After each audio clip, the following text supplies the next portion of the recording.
Okay, saya selalu pegang ada satu pepatah. Dinyatakan khilaf seorang engineer rosak sebuah bangunan. Khilaf seorang guru rosak sebuah generasi. Mana lagi bahaya? Mana lebih menggusarkan? Dan mana lebih penting? Sebelum kita nak pergi, saya suka bertanyalah, siapa itu guru?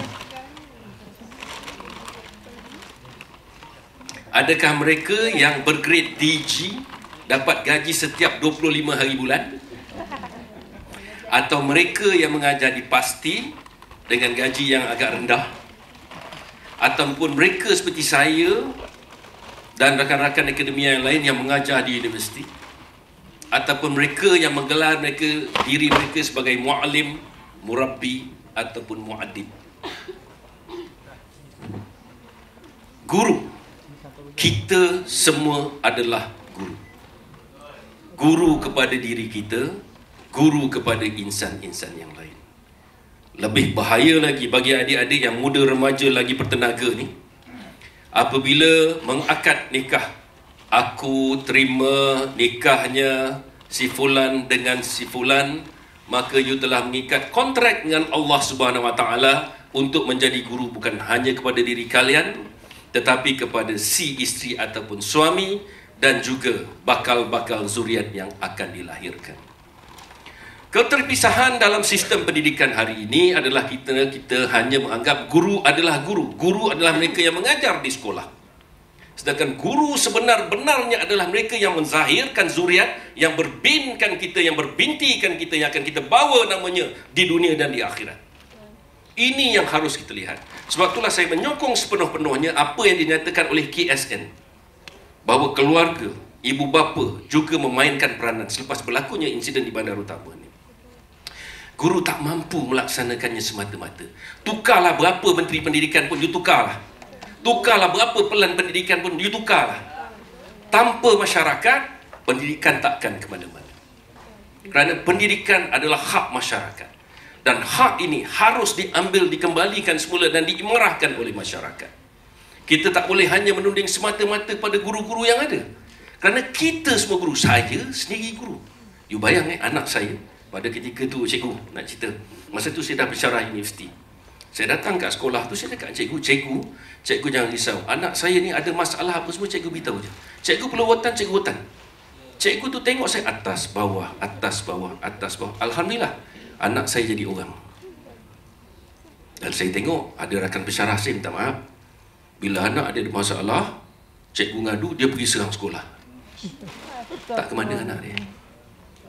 Tak ke mana? Sebab tu jom kita kembali kepada fitrah kita. Tadi sahabat saya dah berceritakan tentang apa yang imam-imam, pakar-pakar terdahulu menyatakan bahawa masyarakat adalah guru. Kita adalah guru sebenar. Bukan DG 14, DG berapa? Aku dah lupa ya. Sekarang ni berapa grade? DG itu ini betul. Tapi kita kena bantu mereka. Betul, kita kena sokong mereka. Sokong mereka. Cik Hidayat, sebenarnya hari ini topik yang diperdebatkan hangat oleh masyarakat bagus.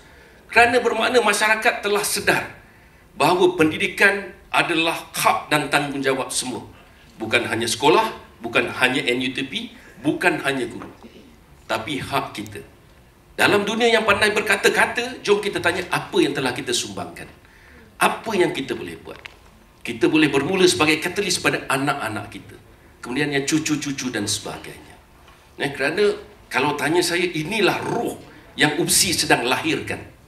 Guru-guru yang bukan hanya mendapat gaji RM25 pada RM25 bulan, pergi beratur dekat ATM dan sebagainya. Tetapi guru-guru yang ada roh, yang ada jiwa, yang tahu bahawa apa yang aku laksanakan ini jariah aku pada Allah Subhanahu Wa Taala. Ini ibadah aku, ini janji aku, ini pahala yang aku dapat. Sebab tu saya cakap, kembali pada fitrah. Kita dah lama terpesong dengan kapitalisme. Kita dah lama terpesong dengan consumerism. Semua ada KPI, ada outcome, ada hasil. Kita lupa tentang jasa, pahala, jariah. Kita ada hidup selepas mati. Muslim ni semua Muslim. ada hidup yang tanpa mati. Dan sekarang betul, ni di dunia dan sebagainya. Kalau kita kembali pada fitrah kita, kita faham, kita tak akan menunding kepada sesiapa. Tapi kita akan tanya, apa yang aku boleh laksanakan? Kerana ini pahala untuk Allah Subhanahu Wa Taala dan juga diriku serta masyarakatku. Menjawab pada soalan Cik Hidayat, hubungan kita rapat dengan KPM dan sebagainya. Kita sama-sama terlibat dalam membentuk kurikulum 2027 yang sebenarnya kalau tanya saya sokong. Pendidikan karakter, karamah insaniah, membentuk insan yang berjiwa. Bukannya insan yang melihat pada harta benda. Berjiwa. Ini yang kita hilang. Ini yang kita tiada. Saya cakap ni tuan-tuan rasa kan? Apa saya rasa tak? Ke pasal dapat air tadi? Ya? Kita nak, ini yang kita nak lahirkan. Lihatlah apa yang berlaku hari ini, generasi kita. Saya baca, saya sedih. So, apa tindakan saya? Ada pelajar saya komen, dalam nasib baik kau bukan kat UPSI.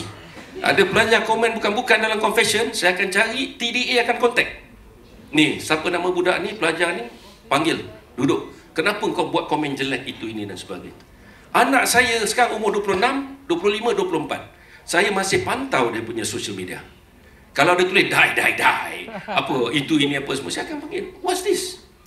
So, kalau kita semua memainkan peranan guru kita, insya-Allah dunia akan aman. Dan insya-Allah masalah tetap akan berlaku.